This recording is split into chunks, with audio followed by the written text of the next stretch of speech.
बच्चों, आज हम लोग बात करने वाले हैं प्रॉपर सबसेट के बारे में। पिछले क्लास हम लोगों ने सबसेट तक बात किया था, सबसेट को हम लोगों ने समझा था।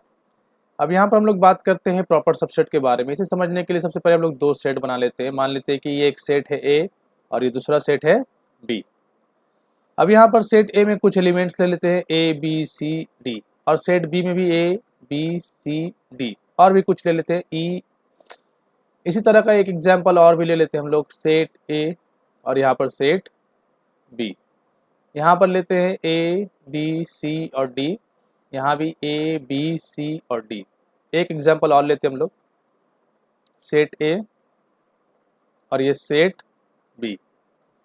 यहाँ पर एलिमेंट ले लेते हैं ए बी सी डी और यहाँ पर ले लेते हैं ए बी सी डी ई और F.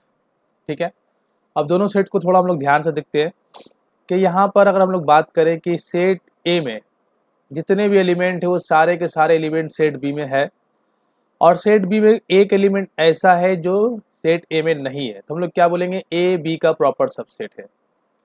A is a proper subset of B. पहले समझ लेते हैं, उसके बाद डेफिनेशन को पढ़ लेंगे। यहाँ पर देखो, अगर ए में जितने सारे एलिमेंट है वो सारे एलिमेंट बी में भी है, और बी में कोई ऐसा एलिमेंट नहीं है जो ए में नहीं है, तो यहाँ पर ए को नहीं बोलेंगे कि वो बी का प्रॉपर सबसेट है, यहाँ पर नहीं बोलेंगे। यहाँ पर देखो, ए में जितने सारे एलिमेंट्स है वो सब के सब बी में भी है, और बी में दो एलिमेंट ऐसे हैं ई और एफ जो ए में नहीं है, तो हम लोग यहाँ भी कह सकते हैं कि A is a proper subset of B. तो प्रॉपर सबसेट हम लोग नंबर 1 को कह सकते हैं और नंबर 2 को कह सकते हैं, लेकिन नंबर 3 को हम लोग प्रॉपर सबसेट नहीं कहेंगे। तो ये प्रॉपर सबसेट है और ये प्रॉपर सबसेट है। अब प्रॉपर सबसेट का डेफिनेशन क्या हुआ, जैसे कि यहाँ पे दिया गया है कि ए और B set to be proper subset of the set A if every element of set B, मतलब सेट बी का, जैसे कि यहाँ पे मैंने ए से एग्जांपल दिया, यहाँ पे बी से कहा गया है, तो इसे बी कर लेते हैं हम लोग और इसे ए कर लेते हैं ताकि डेफिनेशन समझने में हम लोग को आसानी हो। बी और ए, और यहाँ भी कर लेते हैं B is a proper subset of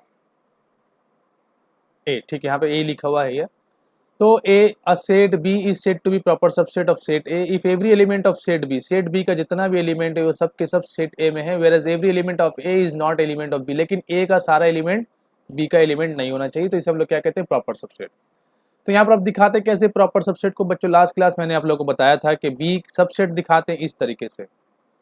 proper subset किस तरीके से दिखाएंगे, सिर्फ B is a proper subset of A, इसके नीचे सिंगल लाइन ड्रॉ नहीं करेंगे। तो ये हुआ प्रॉपर सबसेट का कंसेप्ट कि बी में जितने भी एलिमेंट है वो सब के सब ए में होने चाहिए, और ए में कम से कम एक एलिमेंट ऐसा होगा जो बी में नहीं होगा, तो फिर हम कहेंगे कि बी ए का प्रॉपर सबसेट है। ठीक है, यहाँ अगर हम लोग गौर करते हैं तो यहाँ पे एग्जाम्पल दिए गए हैं कि ए और बी दो सेट दिया गया आप लोगों को, और अगर इन दोनों सेट में अगर हम लोग गौर करते हैं तो ए के जितने एलिमेंट है वो सब के सब बी में 1 2 5 1 2 5, लेकिन 3 4 जो है बी में वो ए में नहीं है, तो हम लोग क्या कहेंगे, A is a proper subset of B.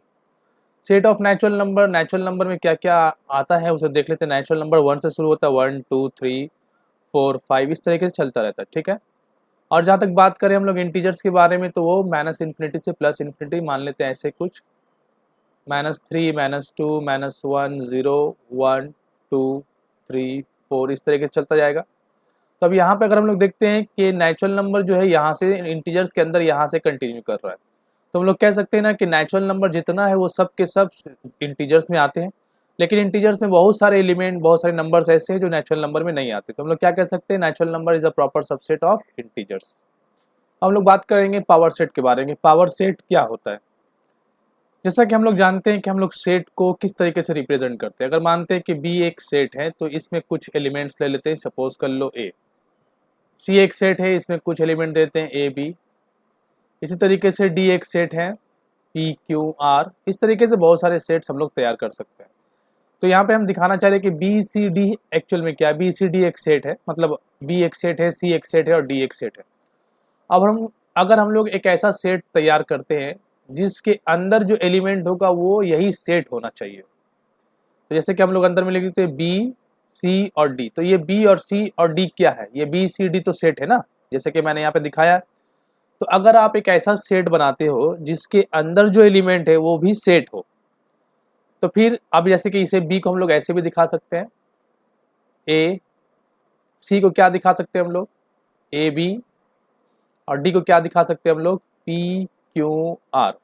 तो यहाँ पे आपने क्या किया, एक ऐसा सेट तैयार किया जिसके अंदर जो एलिमेंट है, एलिमेंट भी सेट है। तो इस तरह के सेट को हम लोग दिखाते हैं ऐसे, मान लेते हैं ए सेट का नाम है, तो पी ए मतलब पावर सेट। तो पावर सेट किस तरह के सेट को कहते हैं, तो पावर सेट वो सेट होता है जिसके अंदर जो एलिमेंट्स होगा वो खुद भी सेट होगा। तो यहाँ पे elements of a set can also be set, such sets are called set of sets और पावर सेट। इस बात को थोड़ा अच्छे से हम लोग इस तरीके से समझ सकते हैं, जैसे कि यहाँ पे 3 एग्जाम्पल दिए गए। पहला सेट में अगर आप एग्जाम्पल देखो पहले नंबर पे, तो यहाँ पर एक सेट है ए और इसमें एक एलिमेंट है ए, ठीक है, सेट के अंदर एक एलिमेंट है। अब हम लोग चाहते हैं कि इसका पावर सेट बनाएं। तो सबसे पहले आपको ये याद रखना है कि किसी भी सेट का अगर आप पावर सेट बनाते हो तो उस सेट के अंदर एक नल सेट आएगा ही आएगा, क्योंकि नल सेट जो होता है हर एक सेट का एक एलिमेंट होता है, क्योंकि नल मतलब कुछ नहीं, नल सेट एम्प्टी सेट। तो हर सेट में हम लोग एक एलिमेंट नल सेट डाल सकते हैं in case of power set. तो अगर इसका हम लोग एक पावर सेट बनाते हैं, पावर सेट ऑफ ए, तो इसे हम लोग कुछ इस तरीके से दिखाएंगे। एक दिखाएंगे हम लोग नल सेट, दूसरा हम लोग यहाँ पर ए लिख सकते हैं, या फिर इसी को इस तरीके से दिखा सकते हैं, null set comma set A को हम लोग ए से दिखा सकते हैं, ठीक है। तो ये हुआ हम लोगों का पावर सेट ऑफ ए।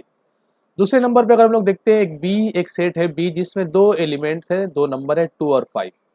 अब हम लोग बी का पावर सेट बनाना चाहते हैं, तो पी बी हम लोग इस तरीके से लिख सकते हैं। एक उसमें नल सेट दे सकते हैं, फिर उसमें एक सेट दे सकते हैं जिसमें एलिमेंट 2 होगा, फिर एक सेट दे सकते हैं जिसमें एलिमेंट 5 होगा, फिर एक सेट दे सकते हैं जिसमें एलिमेंट 2 और 5 दोनों होगा, जिसे हम लोग बी से भी दिखा सकते हैं, जैसे यहाँ पे बी से दिखाया गया। उसी तरीके से हम लोग यहाँ पे सेट एस का भी पावर सेट तैयार कर सकते हैं। सेट एस में कितने एलिमेंट दिए गए हैं, सेट ए में 3 एलिमेंट है, ए बी सी। अब अगर हम लोग इसका पावर सेट तैयार करना चाहें तो क्या कर सकते हैं, सबसे पहले हम लोग इसके अंदर एक नल सेट दे देंगे, फिर एक सेट देंगे ए का, फिर एक सेट देंगे हम लोग बी का, फिर एक सेट देंगे हम लोग सी का, फिर एक सेट होगा ए बी, फिर हम लोग उसमें एक सेट देंगे बी सी, फिर एक सेट देंगे हम लोग ए सी, और फिर तीनों एलिमेंट दे सकते हैं, या फिर उसकी जगह पर एस लिख सकते हैं। तो ये क्या हुआ, हम लोगों का एक पावर सेट तैयार हुआ। तो पावर सेट तैयार करने का तरीका क्या है कि जितने भी एलिमेंट्स किसी सेट में दिए गए उन सारे एलिमेंट से आप पॉसिबल नंबर ऑफ कितना पावर सेट तैयार कर सकते हो। जितना possible number of power set आप तैयार कर लोगे उसी का फिर हम लोग सेट तैयार कर, जितना कितना पॉसिबल नंबर ऑफ सेट तैयार कर सकते हैं, जितना हम लोग सेट तैयार कर सकते हैं उन सारे सेट्स को किसी एक सेट के अंदर डाल देंगे, तो जो नया सेट बनेगा वो पावर सेट बनेगा। जैसे कि यहाँ पर पावर सेट बना है ये पी एस। अब यहाँ पर एक खास बात मैं आप लोगों को ये बताना चाहता हूँ कि जितने भी हम लोग पावर सेट में एलिमेंट ले रहे हैं, जैसे कि ये सब, तो ये सब क्या एक्चुअल में सेट एस का सबसेट हो रहा है। जैसे कि अगर हम लोग बात करें नल सेट के बारे में, तो null set is a subset of set S. हम लोग जानते हैं सबसेट के बारे में हम लोगों ने पढ़ा है। सेट ए क्या है, is a subset of set S, is a subset of set S. इसी तरीके से पावर सेट में आपको जो कुछ भी एलिमेंट दिख रहा है एक्चुअल में वो क्या है, एक्चुअल में वो सबसेट है। तो किसका सबसेट है, एस का। तो पावर सेट बनाने के लिए हम लोगों को करना ये है कि जितने सारे सबसेट आप बना सकते हो उसे बना लो। तो अगर किसी सेट में मान लेते हैं एक सेट है ए और उसमें नंबर ऑफ एलिमेंट्स अगर दिए जाए ए बी सी डी, इस तरीके से चलता जाए अप टू एन तक, अप टू एन मतलब एन नंबर ऑफ एलिमेंट्स है इसके अंदर, तो इसका हम लोग सबसेट कितना तैयार कर सकते हैं। तो इसका सबसेट, नंबर ऑफ सबसेट का जो फॉर्मूला होगा इसे आप लोग याद रखना, क्योंकि पावर सेट में हम लोग इसका इस्तेमाल करेंगे। Number of subset equal to 2 का पावर n। जितने सारे एलिमेंट होंगे उतने सारे उसका सबसेट बनेगा, और जितना सारा सबसेट बन सकता है वही सारे सबसेट को हम लोग कहाँ यूज करते हैं, पावर सेट में। तो जैसे कि एक नल सेट भी होता है, ठीक है, नल सेट को भी हम लोग सबसेट में इंक्लूड कर सकते हैं, हम लोग जानते हैं। तो अब कहानी को शुरू करते हैं यहाँ से। जैसे कि यहाँ पर एक एलिमेंट है तो 2 का पावर हम लोग क्या देंगे, 1। तो 2 का पावर 1 क्या होता है, 2, तो 2 सबसेट बनेगा, जैसे कि यहाँ पे 2 दिख रहा है, तो पावर सेट में 2 एलिमेंट आएगा, 2 सेट आएगा।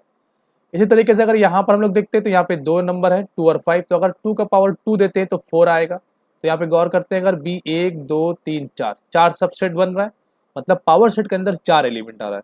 इसी तरीके से अगर हम लोग यहाँ देखते हैं तो यहाँ पे 3 नंबर है, तो 2 का पावर 3 क्या हो जाएगा, 8। तो मतलब पावर सेट के जो एलिमेंट होंगे, पावर सेट के अंदर जो एलिमेंट्स आएगा वो 8 एलिमेंट्स आएगा, 8 एलिमेंट्स होंगे, मतलब 8 सबसेट बनेगा। तो यहाँ पे देखते हैं 1 2 3 4 5 6 7 8, तो 8 एलिमेंट्स है।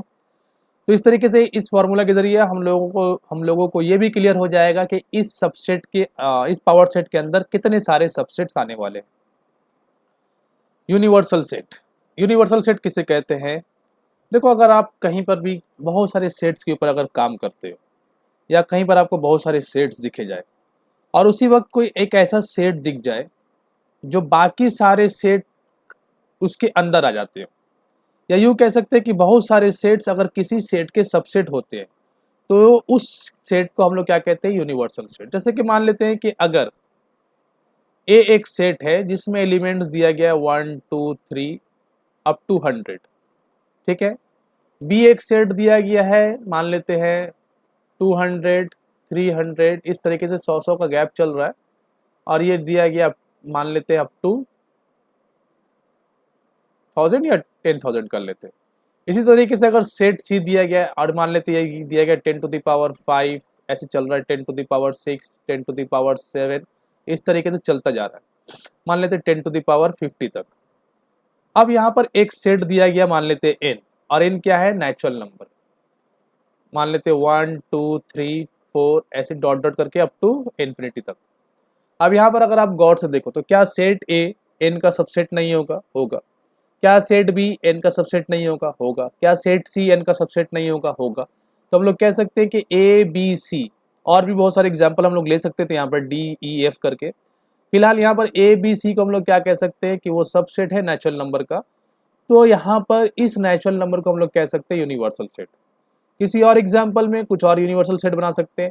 जैसे कि मान लेते हैं अगर आप अपनी क्लास में कुछ ग्रुप्स बनाते हैं, एक ग्रुप में 5 बच्चे, एक ग्रुप में 4 बच्चे, एक ग्रुप में 3 बच्चे, बहुत सारे ग्रुप बन गए, और फिर एक ऐसा सेट बना जिसमें क्लास के सारे बच्चे, तो जो जिस सेट में क्लास के सारे बच्चे हैं वो सबसेट जो होगा, और बाकी सारे सबसेट को अगर आप गौर से देखो तो बाकी जो छोटे छोटे सेट हम लोगों ने तैयार किए, एक ग्रुप में 5 बच्चे, एक ग्रुप में 4 बच्चे, किसी में 10, किसी में 15, वो सारे छोटे छोटे सेट उस पूरे क्लास वाले सेट का सबसेट होगा कि नहीं होगा? बिल्कुल हो जाएगा।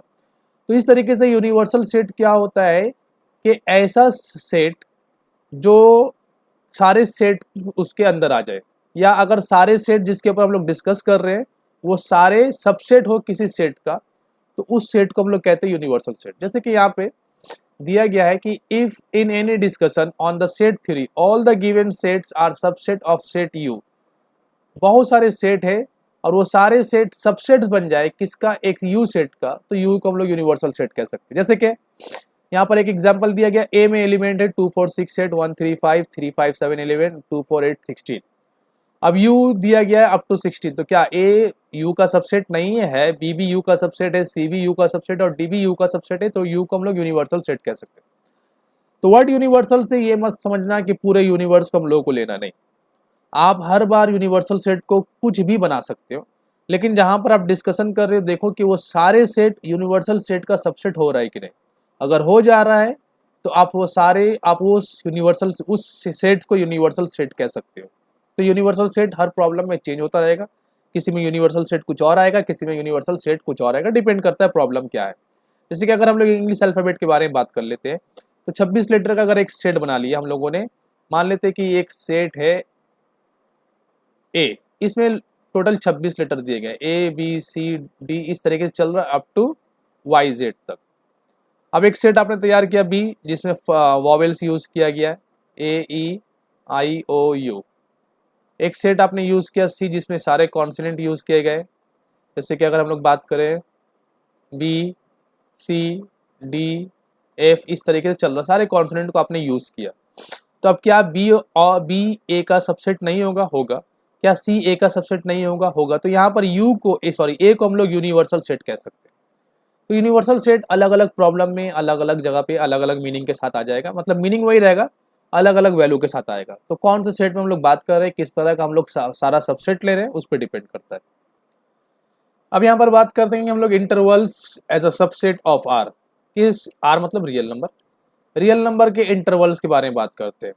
एक्चुअली में क्या है, देखो रियल नंबर को हम लोग जब एक्सप्रेस करते हैं तो हम लोग सेट बिल्डर फॉर्म यूज करते हैं, कभी भी हम लोग उसे रोस्टर फॉर्म में नहीं लिखते, क्योंकि उसके पीछे वजह यह है कि अगर हम लोग रोस्टर फॉर्म में लिखने जाएंगे तो बहुत सारे रियल नंबर छूट जाएंगे, क्योंकि रियल नंबर सारे नंबर को हम लोग कहते हैं तो उसके लिए रियल नंबर को एक्सप्रेस करने के लिए हम लोग हमेशा सेट बिल्डर का कंसेप्ट यूज़ करते हैं। अब से किस तरीके से रिप्रेजेंट करेंगे, क्या क्या इंटरवल हम लोग को दिखाना है, हम लोग उसके ऊपर बहस करते हैं। चलो पहले देख लेते हैं। जैसे कि यहाँ पर क्लोज इंटरवल है, ओपन इंटरवल है, क्लोज ओपन इंटरवल है, और फिर real numbers are as an open interval. तो सबसे पहले इसके ऊपर हम लोग चर्चा करते हैं कि क्लोज इंटरवल ए बी के मतलब क्या है। देखो यहाँ पर ध्यान से देखना, क्योंकि इस तरह के ब्रैकेट को समझना बहुत ज़रूरी है, क्योंकि हम लोग प्रॉब्लम में इसे यूज़ करने वाले हैं। तो जैसे कि यहाँ पर अगर हम लोग लिखते हैं इस ब्रैकेट में 1 और 10, और एक फर्स्ट ब्रैकेट में लिखते हैं 1 और 10, तो इन दोनों में फ़र्क क्या है? इन दोनों में फ़र्क देख लो। अगर हम लोग इसे रोस्टर फॉर्म में लिखने जाए, पहले मैं रोस्टर फॉर्म में दिखा दे, सेट रोस्टर फॉर्म में दिखाता हूँ। इसका मतलब क्या होता है? इसका मतलब होता है 1 2 3 4 5 6 7 8 9 और 10। लेकिन अगर इस फर्स्ट ब्रैकेट वाले एलिमेंट को, नंबर को आप रोस्टर फॉर्म में दिखाओगे तो उसे इस तरीके से दिखा सकते हैं 2 3 4 2 3 4 5 6 7 8 9, बस। तो ये थर्ड ब्रैकेट का मतलब क्या होता है कि आप 1 से 10 के सारे नंबर लो और 1 और 10 को भी लो, 1 से 10 के बीच में सारे नंबर भी और 1 और 10 को भी। लेकिन फर्स्ट ब्रैकेट का मतलब क्या होता है कि सिर्फ 1 से 10 के बीच का नंबर ही लेना। अब हो सकता है कुछ बच्चे सोचे कि सर पॉइंट वाला नंबर आपने क्यों नहीं लिया, तो फिलहाल मैं समझाने के लिए ऐसा समझ लेता हूँ कि ये सब नेचुरल नंबर में बात कर रहे हैं हम लोग सारी बातें नेचुरल नंबर के ऊपर कर रहे हैं, तो इसलिए समझने में थोड़ा सा सहूलत होगा हम लोगों को।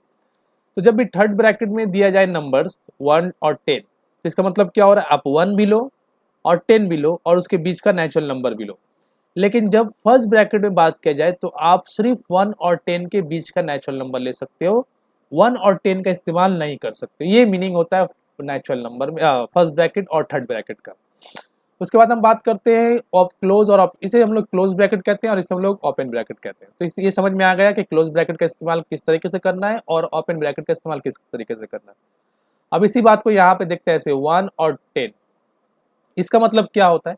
इसका मतलब होता है कि आप 1 को तो ले सकते हो, 1 2 3 4 5 6 7 8 9, बस 10 को नहीं ले सकते। मतलब जहां पर थर्ड ब्रैकेट ओपन या एंड हो रहा है वहां पर उस नंबर को हम लोग यूज कर सकते हैं, लेकिन जहां पर फर्स्ट ब्रैकेट होगा उस नंबर को हम लोग इस्तेमाल नहीं करेंगे।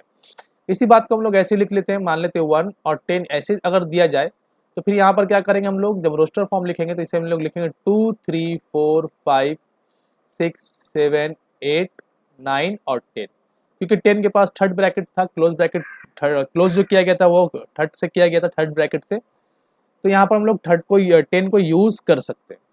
तो ये थर्ड ब्रैकेट, क्लोज ब्रैकेट और ओपन ब्रैकेट का जो कंसेप्ट है उसे आप लोगों को अच्छे से समझना है, ध्यान में बैठाना है। अब यहाँ पर कुछ सबसेट है या नहीं उसके ऊपर कुछ क्वेश्चन दिए गए हैं।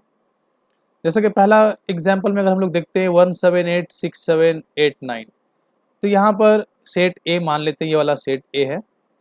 सेट ए में देखो 1 7 8 दिया गया है, और सेट बी में अगर मान लेते हैं, इसे सेट बी पकड़ लेते हैं। सेट बी में क्या दिया गया? 6 7 8 और 9। तो क्या ए बी का सबसेट होगा? तो सबसेट का सिंपल तरीका क्या था कि ए अगर बी का सबसेट होता तो ए के जितने सारे एलिमेंट हैं वो बी में होते, लेकिन ए यहाँ पर तो ए का एक एलिमेंट है 1 जो बी में नहीं है, तो ए बी का सबसेट नहीं हुआ। तो हम लोग क्या लिखेंगे यहाँ पर? A is not a subset of B, A B का सबसेट नहीं हुआ। पहला नंबर क्लियर। दूसरे नंबर पे देखो क्या 1 2 3 से नाम देते ए का 1 2 3, ठीक है, और ये वाले का नाम देते बी 1 2 3 और 4। अब ये बताओ क्या ए बी का सबसेट है? हम लोग बी ए में भी चेक कर सकते हैं, लेकिन ये तो देखने में लग रहा है कि बी ए का सबसेट नहीं होगा, तो ए और बी में चेक करते हैं। ए में 3 एलिमेंट है 1 2 3, क्या वो तीनों एलिमेंट बी में है कि नहीं? तो जवाब है हाँ, बिल्कुल है, 1 2 3 बी में भी है। तो यहाँ पर बोल सकते हैं हम लोग कि ए बी का सबसेट है। तो यहाँ पर हम लोग सबसेट का सिंबल यूज कर सकते हैं, लेकिन यहाँ पर हम लोग सबसेट का सिंबल यूज नहीं कर सकते, ठीक है। दूसरे नंबर पे तीसरे नंबर पे आते हैं, यहाँ पे दिख रहा है x such that x belongs to natural number x greater than equal to 5, तो इसे a का नाम दे देते हैं, और इसमें हम लोग नेचुरल नंबर 5 या 5 से बड़ा, तो 5 6 7 8 9 10 इस तरीके से चलता जाएगा, क्योंकि एंड तो कुछ बोला नहीं गया। लेकिन जब बी सेट बी में देखते हैं हम लोग तो वहाँ पर दिया गया 5 6 7 8 9। अब सवाल है क्या ए बी का सबसेट है, तो जवाब है नहीं, क्योंकि ए में कुछ एलिमेंट्स ऐसे भी आने वाले हैं और हम लोग को दिख रहा है भी, जैसे कि 10, इसके बाद 11 आएगा, उसका 12 आएगा, तो 10 11 12 ये तो सेट बी में नहीं है। हाँ, ऐसा कह सकते हैं कि बी ए का सबसेट है, लेकिन ऑप्शन के हिसाब से ये वाला इसका सबसेट है कि नहीं है ये बताना हम लोग को, तो जवाब है नहीं है। यहाँ पर देखते हैं x is an equilateral triangle and x is a isosceles triangle. Her equilateral triangle को हम लोग आइसोसेलेस ट्रायंगल बोल सकते हैं, क्योंकि आइसोसेलेस ट्रायंगल का कंसेप्ट क्या था कि कम दो साइड इक्वल होना चाहिए, और इक्विलैटरल ट्रायंगल का कंसेप्ट क्या है कि तीन साइड इक्वल होना चाहिए। तो अगर कोई इक्विलैटरल ट्रायंगल है तो जाहिर बात है उसका दो साइड इक्वल होने के बाद ही ना तीसरा साइड इक्वल होगा। तो दो तीन साइड अगर किसी इक्विलैटरल ट्रायंगल में इक्वल है, इसका मतलब दो साइड इक्वल है ही ऑलरेडी। तो हर इक्विलैटरल ट्रायंगल को हम लोग आइसोसेलेस बोल सकते हैं, लेकिन हर आइसोसेलेस ट्रायंगल को हम लोग इक्विलैटरल ट्रायंगल नहीं कह सकते, तो इसलिए ये भी क्या हुआ, सबसेट हुआ। अब हम लोग बात करने वाले हैं वेन डायग्राम के बारे में। वेन डायग्राम क्या होता है, देखो हम लोग जो कुछ भी अभी हम लोगों ने सेट थ्योरी में पढ़ा, अब उसी सारी बातों को अगर हम लोग एक्सप्रेस करते हैं एक डायग्राम के हेल्प से, या किसी प्रॉब्लम को अगर हम लोग सॉल्व करते हैं डायग्राम के हेल्प से, तो उसी डायग्राम का नाम है वेन डायग्राम।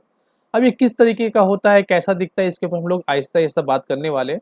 फिलहाल ये समझ लो आप कि किसी भी सेट का अगर रिप्रेजेंटेशन कर रहे हैं हम लोग in the form of diagram, तो उसे हम लोग कहते हैं वेन डायग्राम। और किस तरह के डायग्राम में हम लोग रिप्रेजेंट करेंगे, दिखाएंगे, उसके ऊपर हम लोग चर्चा करने जा रहे हैं। यहाँ पर जैसे कि एक एग्जाम्पल दिख रहा है आप लोगों को कि हम लोग एक सेट मान लेते हैं यू। यू एक ऐसा सेट है जिसमें आपने इंग्लिश के सारे अल्फ़ाबेट का इस्तेमाल किया, ए बी सी डी इस तरीके से चलते गए, आई लास्ट में एक्स वाई और जेड। फिर आपने एक सेट बना लिया ए, और उस सेट के अंदर आपने नंबर्स एलिमेंट्स दिया और वॉवेल्स को ए ई आई ओ यू। तो क्या ये सेट ए इसका सबसेट हुआ कि नहीं हुआ, बिल्कुल हुआ। अब यहाँ पर इस सेट्स को यू को हम लोग दिखाते हैं ऐसे, ये यूनिवर्सल सेट दिख गया रेक्टेंगल के फॉर्म में, और ए चूंकि यू का सबसेट था तो जाहिर बात है उसके अंदर ही आएगा, तो यहाँ पर हम लोगों ने दिखा दिया सेट ए को उसके अंदर। तो ये जो रिप्रेजेंटेशन हुआ इस बात का कि इंग्लिश अल्फ़ाबेट और पूरे और वॉवेल्स का जो रिप्रेजेंटेशन हुआ हम लोगों ने एक डायग्राम के हेल्प से किया, तो इसे हम लोग क्या कहते हैं, वेन डायग्राम। मतलब अपनी बात का इजहार डायग्राम के फॉर्म में करना, अपनी बात को डायग्राम के फॉर्म में समझाना, अपनी बात को डायग्राम के फॉर्म में दिखाना, इसे ही हम लोग कहते हैं वेन डायग्राम। अब इसके ऊपर हम लोग और भी बहुत सारी बातें करने वाले हैं कि हो सकता है कुछ बच्चों ने बना लिया एक सेट और बी, और उस सेट में डाल दिया कुछ एलिमेंट्स, मान लेते हैं ए पी क्यू, ठीक है, और कुछ बच्चों ने बना लिया सेट सी, उन्होंने डाल दिया उसमें मान लेते हैं एक्स वाई जेड, ठीक, बना सकते हैं। तो अब इस बात को हम लोग डायग्राम में कैसे दिखाएंगे, जैसे कि आप एक सिंगल सेट दिख रहा था डायग्राम में यूनिवर्सल के अंदर, अब ये बी भी तो यूनिवर्सल सेट का सबसेट हुआ और सी भी यूनिवर्सल सेट का सबसेट हुआ, तो जाहिर बात है ये ए बी सी तीनों ही अब इस डायग्राम के अंदर आने वाला है। तो सबसे पहले एक हम लोग बना लेते हैं, ये मान लेते हैं हम लोगों का यूनिवर्सल सेट है, ठीक है, ये थोड़ा सा रेक्टेंगुलर फॉर्म में होगा, फिर से बना लेते हैं इसे।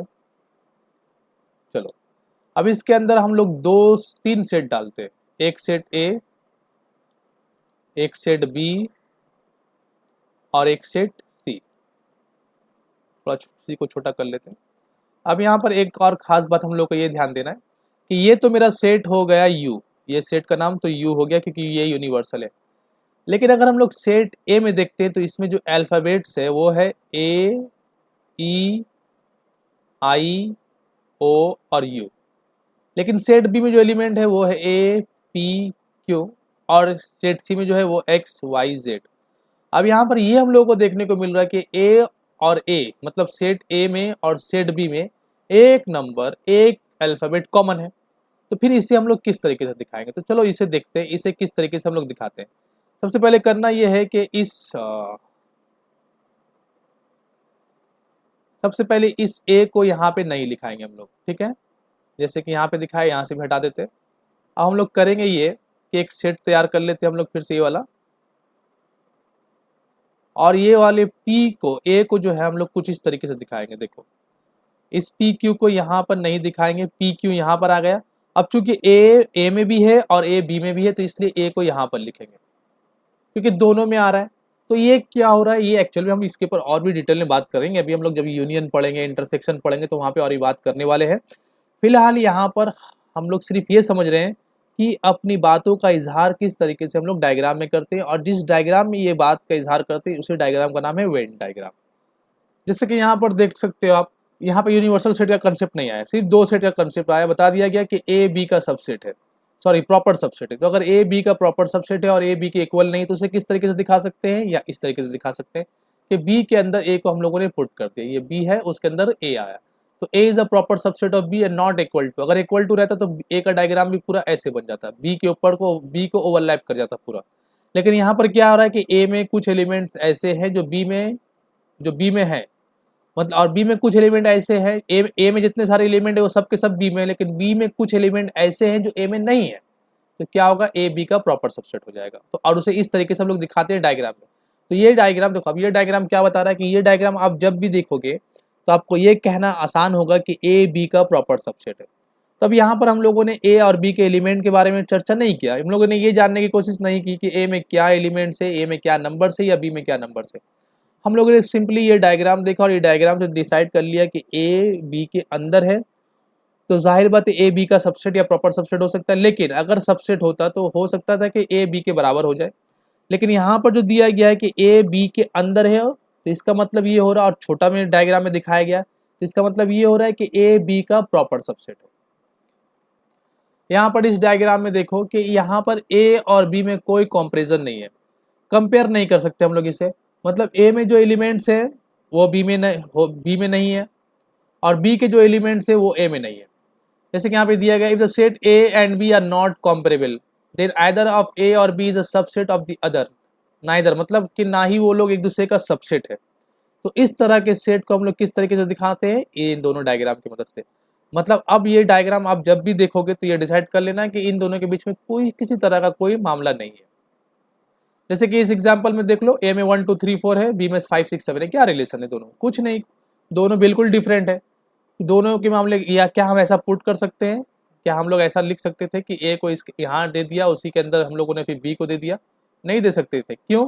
क्योंकि ऐसा लिखने का मतलब ये होता है कि ऐसा लिखने का मतलब सिर्फ ये हो जाता, एक मिनट, कि जितने सारे एलिमेंट 5 6 7 जो है, अगर यहाँ पर है बी में, ये ए मान लेते हैं और ये बी मान लेते हैं, तो अगर इसे आप बी बनाते हो तो मतलब ए और ए में 1 2 3 और 4 देते, तो मतलब अगर ए का हम लोग सेट लिखते तो उसमें क्या आ जाता, 1 2 3 4 5 6 7 सब कुछ आ जाता। क्या ऐसा है, ए के अंदर 5 6 7 भी था? नहीं, जवाब नहीं था। तो इस तरीके से हम लोग नहीं दिखा सकते, क्योंकि अगर दोनों में एलिमेंट्स कुछ भी कॉमन नहीं है तो फिर उन दोनों को हम लोग क्या करेंगे, सेपरेटली दिखाएंगे अलग अलग, और इसे हम लोग डिसजॉइंट सेट भी कह सकते हैं। अब हम लोग बात करते हैं कॉम्प्लीमेंट सेट के बारे में। कॉम्प्लीमेंट सेट को देखने के लिए सबसे पहले हम लोग बना लेते हैं एक यूनिवर्सल सेट। जैसे कि मान लेते हैं ये एक हम लोग का यूनिवर्सल सेट है, ठीक है, इंग्लिश अल्फ़ाबेट वाला एग्जाम्पल ले लेंगे हम लोग, और इसके अंदर एक सेट है ए, वॉवेल्स वाला एग्जाम्पल ले लेते हैं हम लोग, ठीक है। अब ये पहले दिखा देते हैं, ये यू है और ये एक सेट है ए। तो यू में क्या क्या लेटर है, यू में पूरे के पूरे इंग्लिश अल्फ़ाबेट के लेटर है, A B C D E F सब चल रहा है, इस तरीके से आखिरी तक एक्स वाई जेड तक जाएगा, ठीक है ना। और ए एक सेट है जो वॉवेल्स का सेट बनाया आप लोगों ने, ए ई आई ओ यू, ठीक। तो यहाँ पर क्या होगा, यहाँ पर होगा ए ई आई ओ और यू। बाकी यहाँ पर क्या होगा, यहाँ पर सब कुछ होगा बी सी डी, ए और ई इसके अंदर आ चुका, एफ जी एच आई आ चुका, J K L M N O P Q R S T U V W, U नहीं आएगा, यू आ चुका इसके अंदर, डब्ल्यू एक्स वाई और जेड, ठीक है। तो ये सब पार्ट क्या हुआ, ये पूरा मिल करके, मतलब सर्कल वाला पार्ट मिल करके और बिना सर्कल वाला पार्ट मिल करके पूरा का पूरा क्या बनाएगा, यूनिवर्सल सेट यू। तो हम लोगों ने यू को ऐसे दिखा दिया। तो यू के अंदर कोई भी सेट हो वो सारा का सारा यू के अंदर ही आ जाता है, ठीक है। मतलब यू में दोनों आएगा, ए ई आई ओ यू भी आएगा, बाकी अल्फ़ाबेट भी आएंगे। लेकिन अगर बात करें सेट ए के बारे में, तो सेट ए के अंदर सिर्फ ए ई आई ओ यू आएगा। अब हम लोग चाहते हैं कि इसका कॉम्प्लीमेंट क्या होता है उसे जानना। देखो, कॉम्प्लीमेंट का मतलब होता है कि इस सर्कल को छोड़ के यूनिवर्सल के पास क्या क्या बचा। तो हम लोगों को दिख रहा है यूनिवर्सल के पास बचेगा B C D F G H J K L M N ओ, इस तरीके से पूरे के पूरे कॉन्सोनेंट बन जाएंगे। तो ये सब क्या हो जाएगा, कॉम्प्लीमेंट ऑफ ए। तो कॉम्प्लीमेंट ऑफ ए निकालने का तरीका क्या है कि यूनिवर्सल में से सेट ए को अगर हटा देते हैं तो बाकी जो पोर्शन बचता है वो बन जाएगा कॉम्प्लीमेंट ऑफ सेट ए। इस तरीके से हम लोग कॉम्प्लीमेंट निकालते हैं। तो ए डैश से भी दिखाते हैं इसे और इस तरीके से भी दिखा सकते हैं सी से, कॉम्प्लीमेंट ऑफ ए। अब यहाँ पर रिप्रेजेंटेशन दिखाया गया, जैसे कि मैंने अभी आप लोगों को समझाया कि रिप्रेजेंटेशन कुछ नहीं है, वही है अगर ये सेट ए है हम लोगों का यूनिवर्सल सेट है ये वाला पूरा, और इसके अंदर एक सेट है ए, ठीक है, ये क्या हुआ सेट ए। तो इसे हम लोग मान लेते हैं ये है हम लोगों का यूनिवर्सल सेट और ये सेट ए है। तो कॉम्प्लीमेंट क्या होगा, इसके बाहर वाले पार्ट को हम लोग क्या कहेंगे, कॉम्प्लीमेंट ऑफ सेट ए, जो सेटेड पार्ट से दिखाया गया इस तरीके से। तो ये क्या हुआ, कॉम्प्लीमेंट ऑफ ए हुआ।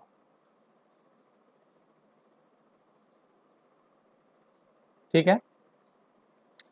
ऑपरेशन ऑन सेट्स, सेट्स में क्या क्या ऑपरेशन होता है। ऑपरेशन मतलब उसमें वर्क करना, काम करना। दो सेट है उसे किस तरीके से हम लोग ज्वाइन कर सकते हैं, सेपरेट कर सकते हैं, मैनेज करते हैं, इसी हम लोग ऑपरेशन कहते हैं।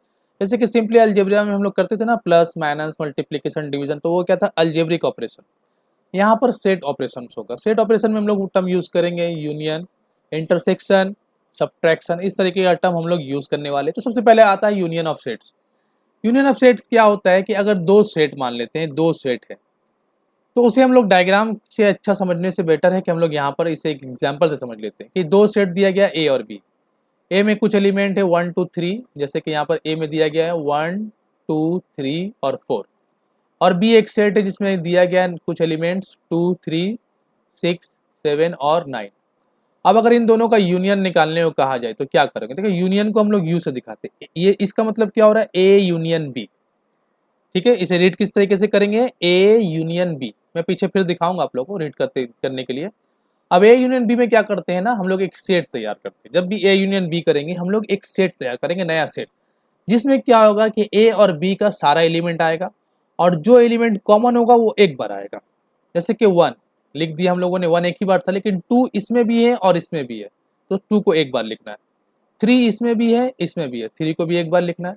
4 सिर्फ इसमें, 4 को लिखना है। 6 को भी लिखना है, 7 को भी लिखना है और 8 को भी 9 को भी लिखना है। तो मतलब यूनियन जो बनाएंगे हम लोग दो सेट का, कैसे बनाएंगे, A union A U B से दिखाएंगे। इसे हम लोग रीड करते हैं ए यूनियन बी। और इसके अंदर जो सेट, इससे जो सेट बनेगा उस सेट के अंदर जो नंबर्स होंगे या जो एलिमेंट्स होंगे वो कहाँ से आएंगे, वो ए और बी से आएंगे। और ए और बी के सारे नंबरों को, सारे एलिमेंट्स को लिखना है, लेकिन जो एलिमेंट्स या जो नंबर रिपीट हो रहा है उसे एक बार लिखना है। आई होप के समझ में आ गया होगा। अब यहाँ पर देखो दूसरे एग्जाम्पल में दिया जा रहा है कि ए एक सेट है, set of odd natural number.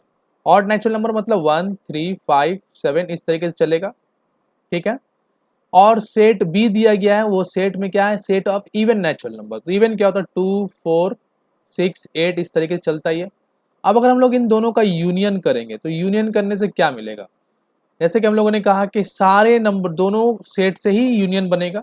A union B करने का मतलब आप जो सेट तैयार करोगे ए यूनियन बी में, उसमें जो नंबर्स लोगे वो नंबर ए से होगा और बी से होगा, और जो नंबर रिपीट करेगा उसे एक बार लिखना है। तो फिलहाल यहाँ पर तो कुछ रिपीट नहीं कर रहा है, तो सारे को लिखते चले जाते हैं। ए 1 2 3 4 लाइन से लिख लेते हैं, 5 6 चल रहा है। तो ये क्या हुआ, सेट ऑफ नेचुरल नंबर। तो ए यूनियन बी क्या हुआ, सेट ऑफ नेचुरल नंबर। तो आई होप कि आपको यूनियन का कंसेप्ट समझ में आया कि अगर किसी भी सेट का यूनियन निकालना है, किसी भी दो सेट का, तो आपको यूनियन करते वक्त एक नया सेट बनाना पड़ेगा और उस नए सेट में जो नंबर्स आएंगे, जो एलिमेंट्स आएंगे, वो उन्हीं दोनों से आएंगे, और जो नंबर रिपीट करेगा दोनों सेट में उसे एक बार लिखना है। अब हम लोग पीछे चलते हैं, जैसे कि यहाँ पे डिफरेंशिएशन को देख लेते हैं।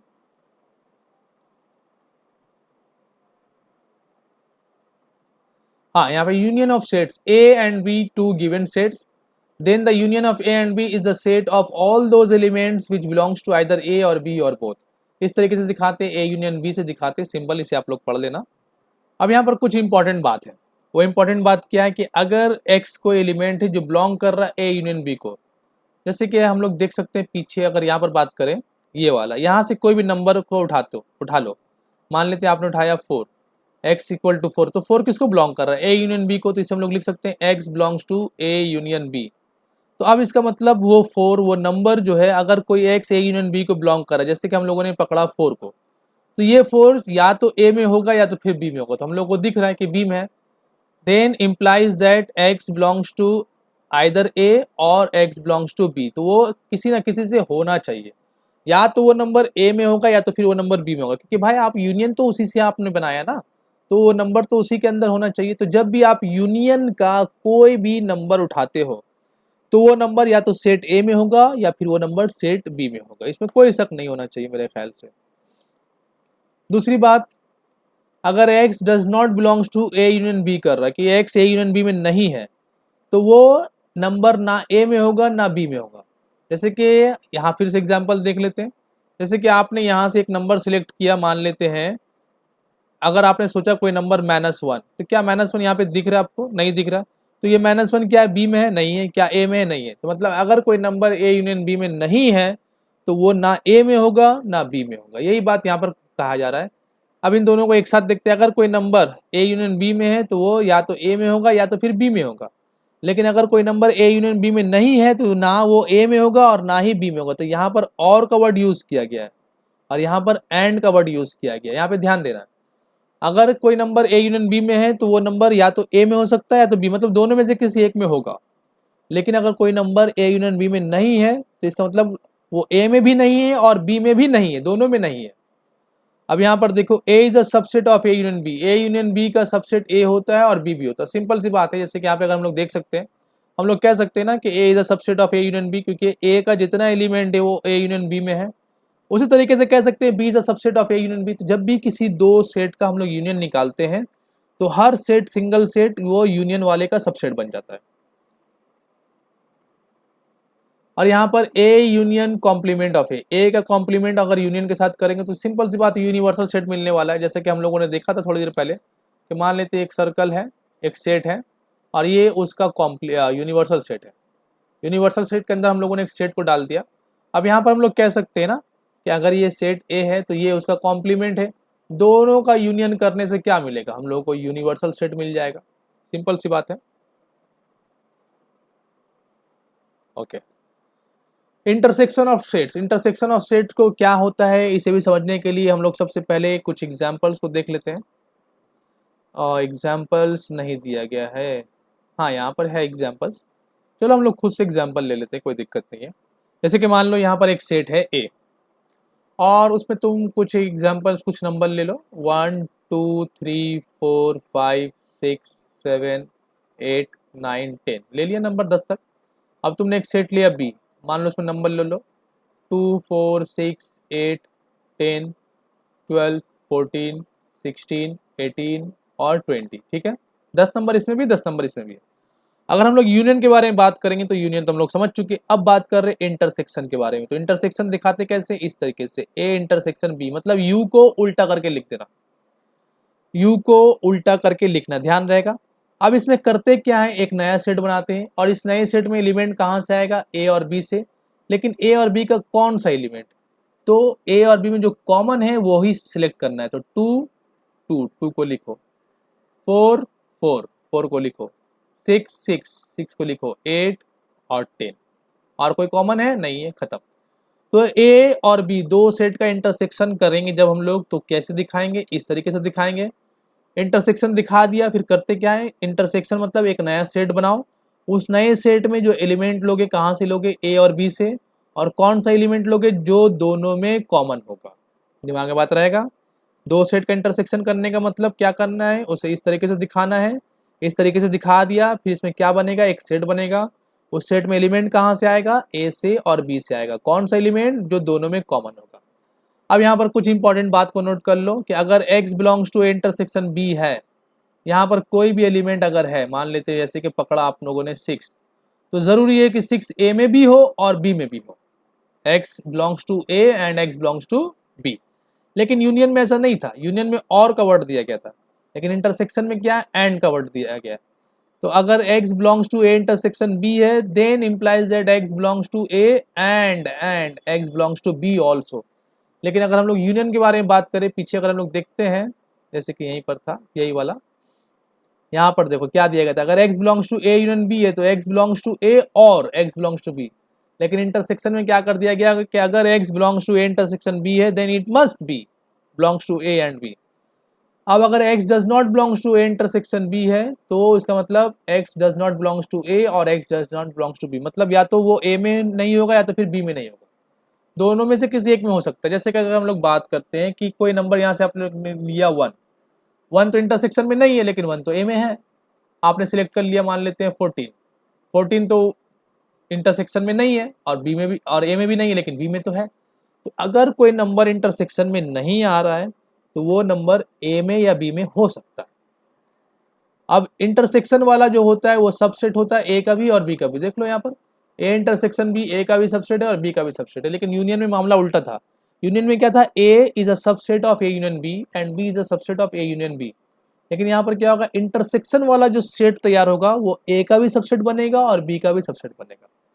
अब ए सेट का कॉम्प्लीमेंट करेंगे, इंटरसेक्शन करेंगे कॉम्प्लीमेंट सेट के साथ। मतलब क्या, अगर ये एक सेट है यूनिवर्सल और ये उसका क्या होगा, एक सेट है ए तो ये उसका क्या होगा कॉम्प्लीमेंट। अब इसमें और इसमें क्या कॉमन होगा, जैसे कि अगर मान लेते यूनिवर्सल है, सपोज कर लो 1 2 3 4 5 6 7 8 9 और 10। अब एक सेट है मान लेते हैं इसके अंदर 1 2 3, तो बच्चों इसका कॉम्प्लीमेंट क्या होगा, अभी पढ़े थोड़ी देर पहले, इसका कॉम्प्लीमेंट होगा 4 5 6 7 8 9 और 10। ठीक है, अब बताओ इसका जब इंटरसेक्शन करेंगे तो इंटरसेक्शन मतलब क्या कहा मैंने यहाँ पर कि इंटरसेक्शन का मतलब होता है कि आप एक सेट तैयार करोगे। ठीक है, तो इंटरसेक्शन मतलब सेट तैयार कर रहे हैं। सेट में एलिमेंट कहाँ से आएगा, ए से आएगा और कॉम्प्लीमेंट ए ऑफ ए से आएगा। लेकिन कौन सा एलिमेंट जो दोनों में कॉमन है, क्या है भाई कॉमन, कुछ नहीं है। तो क्या होगा, ये एम्प्टी रहेगा। एम्प्टी सेट को हम लोग किससे दिखाते हैं, नल से। तो ए इंटरसेक्शन कॉम्प्लीमेंट ऑफ ए क्या बन जाएगा, नल सेट बन जाएगा। अब हम लोग ऐसा करते हैं कि यूनियन और इंटरसेक्शन वाले पार्ट को वेन डायग्राम में देख लेते हैं। दो सेट लेंगे और दोनों को हम लोग वेन डायग्राम में देख लेते हैं। जैसे कि मान लेते हैं ये एक सेट यूनिवर्सल सेट है और हम लोगों को दो सेट दिया गया है, एक है ए और एक है बी। ये एक सेट है ए और एक सेट है बी। ठीक है, चलो एग्जाम्पल लेके चलते हैं, अच्छा से समझ में आएगा। जैसे कि यूनिवर्सल में हम लोगों ने ले लिया कुछ नंबर्स 1 2 3 4 5 6 7 8 9 और 10। ठीक है, सेट ए लेते हैं, उसमें नंबर दे दो 1 2 4। सेट बी ले लो 2 4 6 और 8। ठीक है, कोई दिक्कत नहीं है। अब इसी का हम लोग यूनियन भी करेंगे और इंटरसेक्शन भी करेंगे, लेकिन वेन डायग्राम में। तो वेन डायग्राम में क्या करना है, सबसे पहली बात दो सेट बनाओ इसके अंदर। पहले हम लोग बात कर रहे हैं यूनियन के बारे में। पहले बात हो रहा है ए यूनियन बी। ठीक है, तो ए यूनियन बी में क्या कहा गया था, ए यूनियन बी का अगर हम लोग यहाँ पे सेट बनाए तो क्या कहेगा, सारे नंबर को एक बार लिखना है 1 2 4 6 और 8। तो ये आपने सेट ए बना लिया, यहाँ एक सेट बना लो सेट बी। ठीक है, अब यहाँ पे अगर आप गौर करो, यहाँ पे मैंने इस तरीके से क्यों दिखाया, इसलिए दिखाया क्योंकि ए में और बी में कुछ कॉमन नंबर था 2 और 4। दिख रहा है कि 2 भी कॉमन था और 4 भी कॉमन था। जैसे कि 2 यहाँ पर है, यहाँ पर भी है, 4 यहाँ पर है, यहाँ भी है। तो ये सेट है मेरा ए और ये सेट है मेरा बी।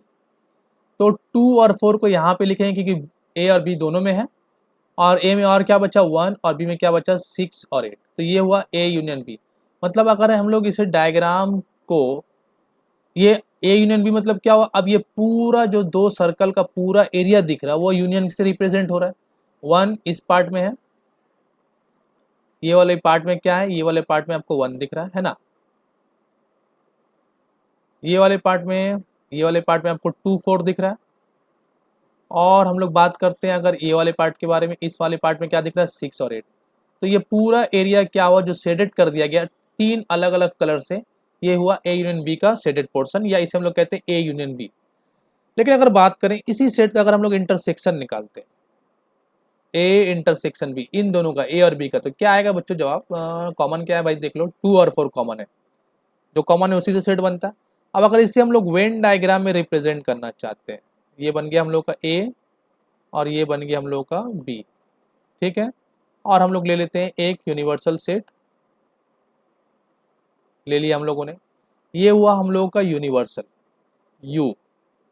अब ये सेट है A और ये सेट है B। अब इन दोनों में कॉमन पोर्शन क्या होगा, 2 और 4, जो दोनों में आता है, तो 2 और 4 यहाँ पे आएगा। तो सिर्फ यही वाला पार्ट जो होगा ये इंटरसेक्शन कहलाएगा। तो देखो यूनियन में क्या होगा कि सारा दोनों सर्कल मिल करके जितना एरिया कवर कर रहा है, इसे थोड़ा सा हम डार्क से दिखा देते हैं। मतलब ये पूरा एरिया, ये पूरा एरिया जो होगा ये यूनियन में आ रहा है। तो जब भी यूनियन दिखाना होगा ये पूरा एरिया से हम लोग दिखाएंगे। लेकिन जब बात होगा इंटरसेक्शन के बारे में तो सिर्फ इतना पोर्शन जो दोनों में कॉमन है। तो ये पोर्शन हुआ इंटरसेक्शन वाला पोर्शन। तो इंटरसेक्शन कैसे दिखाते हैं और यूनियन कैसे दिखाया जाता है, मेरे ख्याल से आप लोग समझ गए होंगे। अब बात करते हैं हम लोग डिसजॉइंट सेट के बारे में। डिसजॉइंट सेट क्या होता है, सिंपल याद रखो, जब किसी भी दो सेट में कुछ भी कॉमन नहीं हो तो उसे डिसजॉइंट सेट बोलते हैं। जैसे कि यहाँ पर ए में एलिमेंट जो दिए गए दिख रहा है 2 4 6 8, बी में 1 3 5 7, तो 2 4 6 8 1 3 5 7, क्या भाई कुछ कॉमन नहीं है, तो ये दोनों डिसजॉइंट सेट हो गए, दोनों में कोई पार्ट कॉमन नहीं। और जब डिसजॉइंट सेट का हम लोग इंटरसेक्शन करेंगे, ए इंटरसेक्शन बी, मान लो ये ए है और ये बी है, ठीक है, इसमें 2 4 6 8 है और इसमें 1 3 5 एंड 7 है। इंटरसेक्शन करने के लिए मैंने कहा था कि आपको जो इंटरसेक्शन वाला सेट होगा उसमें जो नंबर्स आप लोग लोगे वो या तो सेट ए से होना चाहिए, मतलब सेट ए और बी का कॉमन नंबर होना चाहिए। कॉमन क्या है, कुछ नहीं है सर, छोड़ दो। तो डिसजॉइंट सेट का इंटरसेक्शन क्या होगा, नल सेट। डिसजॉइंट सेट का intersection null set. Difference of sets, दो सेट का डिफरेंस करना है। इसे किस तरीके से करेंगे, सिंपल आसान भाषा में बात करें तो ए मान लो एक सेट है 1 2 3 4 5 6 7 8 9 और 10, ठीक है, दिख रहा है। और बी एक सेट मान लो 1 3 4 5 7, ठीक है। अब अगर ए माइनस बी करते हैं तो इसे हम लोग क्या कहते हैं, डिफरेंस ऑफ सेट। अब यहाँ पर करने के लिए बात को बिल्कुल ध्यान से और गौर से सुनना। ए माइनस बी का मतलब क्या होता है, ए माइनस बी का मतलब होता है आप सेट ए को फिर से लिखो, ठीक, ए माइनस बी का मतलब सेट ए को फिर से लिखो। और बी माइनस ए का मतलब होता है सेट बी को फिर से लिखो। ए माइनस बी का मतलब सेट ए को फिर से लिखना, लेकिन मेरा बात अभी कंप्लीट नहीं हुआ, ध्यान से सुनना। ए माइनस बी का मतलब सेट ए को फिर से लिखना और बी माइनस ए का मतलब सेट बी को फिर से लिखना। अब उसमें क्या लिखना फिर से, ए माइनस बी का मतलब सेट ए को फिर से लिखो, लेकिन वो सारा एलिमेंट को नहीं लिखना है जो बी में है। मतलब ए से बी वाले नंबर को निकाल करके ए को लिख दो। अब ए का हम लोग 1 लिखने गए लेकिन 1 बी में था, छोड़ दिया। ए का 2 लिखने गए, 2 बी में नहीं है, लिख दिया। ए का 3 लिखने गए, 3 बी में है, छोड़ दिया। ए का 4 लिखने गए, 4 बी में है, छोड़ दिया। ए का 5 लिखने गए, 5 बी में है, छोड़ दिया। ए का 6 लिखने गए, 6 बी में नहीं है, लिख लिया।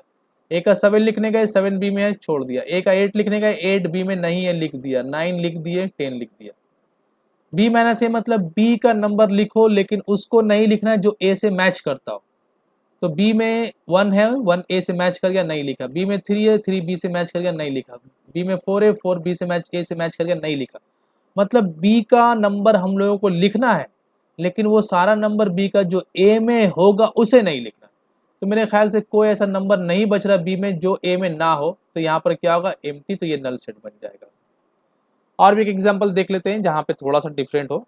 मान लेते हैं ए है 1 2 3 4 5 6 7 8 9 और 10, और बी को ले लेते हैं हम लोग 6 7 8 9 10 11 12 13 14, बस इतना काफ़ी है।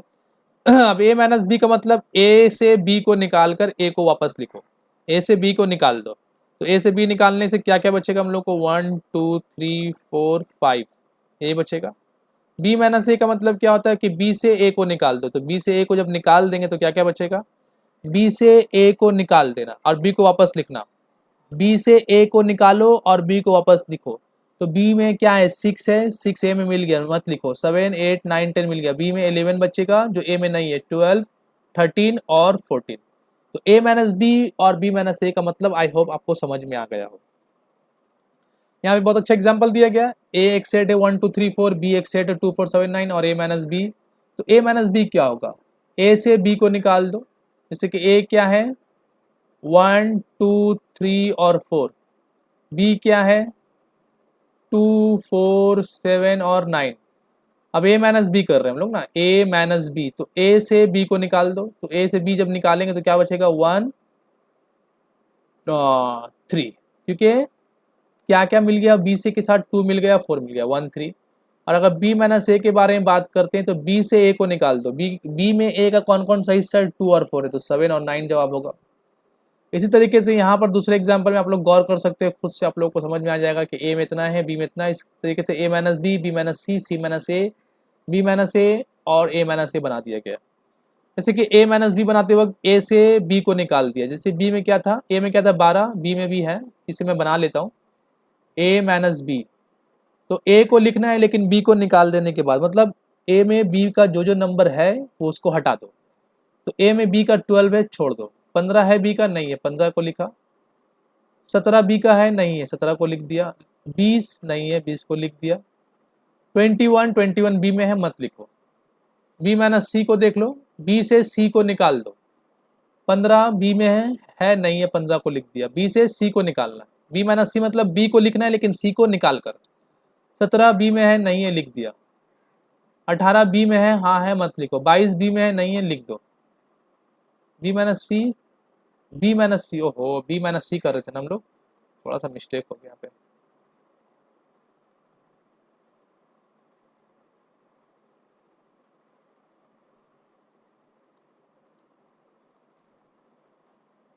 इसको हटा देते हैं, पहले फिर से कर रहे हैं इसे। बी माइनस सी करना था हम लोग को, तो बी से जितना एलिमेंट बी का सी, बी में जितना एलिमेंट सी का है उसे रिमूव करना है। तो 12 लिखेंगे। 14 सी में नहीं है, 14 को लिख दो। 16 सी में नहीं है, 16 को लिख दो। 21 सी में नहीं है, 21 को लिख दो। तो बी माइनस सी मतलब ये सारा नंबर आ गया। मेरे ख्याल से आप लोग बी माइनस सी को भी समझ गए हो। अब यहाँ पर डायग्राम दिखाया गया, वे representation of A minus B by Venn diagram. A minus B मतलब ए से बी को निकाल देना। तो यहाँ पर देखो बी, ये जो पार्ट होता है इसमें हम लोग क्या दिखाते हैं, कॉमन पार्ट। तो इसको हटा दिया, पूरा ए था, उस ए में से ये पार्ट हटा दिया, तो ये हुआ representation of A minus B का। अगर कुछ कॉमन पार्ट होता है ए और बी में, और अगर आप ए माइनस बी करते हो तो बी से वो कॉमन पार्ट, ए से वो कॉमन पार्ट निकाल दोगे तो ए माइनस बी बनेगा। और अगर बी से ए वाला हिस्सा निकाल दोगे तो वो बी माइनस ए बन जाएगा। तो ए माइनस बी और बी माइनस ए को रिप्रेजेंट करते हैं हम लोग इस तरीके से, ये पार्ट हुआ ए माइनस बी। इसी तरीके से मान लेते हैं अगर हम लोग दो सेट बनाते हैं हम लोग कुछ, एक सेट ये है और एक सेट ये है, ए और बी। तो चलो ए में कुछ एलिमेंट देते हैं हम लोग 1 2 3 और 4, और बी में कुछ नंबर ले लेते हैं 3 4 5 और 6, ठीक है। अब यहाँ पर बात करते हैं, अगर हम लोग यहाँ पे नंबर पुट करते हैं तो 3 4 कॉमन है, तो 3 4 को यहाँ पे लिख देते हैं 1 2 5 6, ठीक है ना, हाँ 5 6। अब बात करते हैं कि हम लोग अगर a माइनस बी लिखना चाहते हैं तो a माइनस बी में क्या बात किया था कि a से b को निकाल दो। तो देखो a से जब b को निकालोगे तो ये पार्ट तो निकलेगा, साथ साथ ये भी हट जाएगा, क्योंकि ये भी तो b का हिस्सा है। तो b का जो एलिमेंट a में सिर्फ उसको हटा दो, तो ये पार्ट जो सर्कल जो है मेरा कुछ ऐसे बन जाएगा, वो हट जाएगा, सिर्फ 1 2 रह जाएगा सेट में, 1 और 2। वही चीज़ को यहाँ पे दिखाया गया, a माइनस बी मतलब a से b को निकाल दो, तो ये वाला हिस्सा भी बाहर निकल जाएगा। इसी तरीके से इस तरीके से भी कर सकते हैं हम लोग, a माइनस बी मतलब पूरा हिस्सा में से ये बीच वाला काट के निकाल लिया गया, क्योंकि a से b को रिमूव किया जा रहा है। रिमूव करने के बाद जो बचेगा वो a माइनस बी हो जाएगा। आगे चलते हैं, symmetric difference of two set. आप जब a माइनस बी निकाल लोगे किसी सेट का, और उसी बाद b माइनस ए भी निकाल लोगे, तो उन दोनों सेट का जब आप यूनियन करोगे ना, तो उसे हम लोग कहते हैं symmetric difference. a minus B union b minus A, this is called symmetric difference. और दिखाते कैसे इसे, a डेल्टा b, ये सिंबल होगा सिमेट्रिक डिफरेंस का। तो जब भी आपको सिमेट्रिक डिफरेंस निकालने बोला जाए तो सबसे पहले आपको क्या करना है, a माइनस बी निकालना है और b माइनस ए निकालना है, फिर उन दोनों का यूनियन कर देना है। वो जो वैल्यू आएगा वही कहलाएगा सिमेट्रिक डिफरेंस। तो बच्चों यहाँ तक हम लोगों ने लगभग सेट के बहुत सारे हिस्से को, बहुत सारे पार्ट को आज कवर किया है।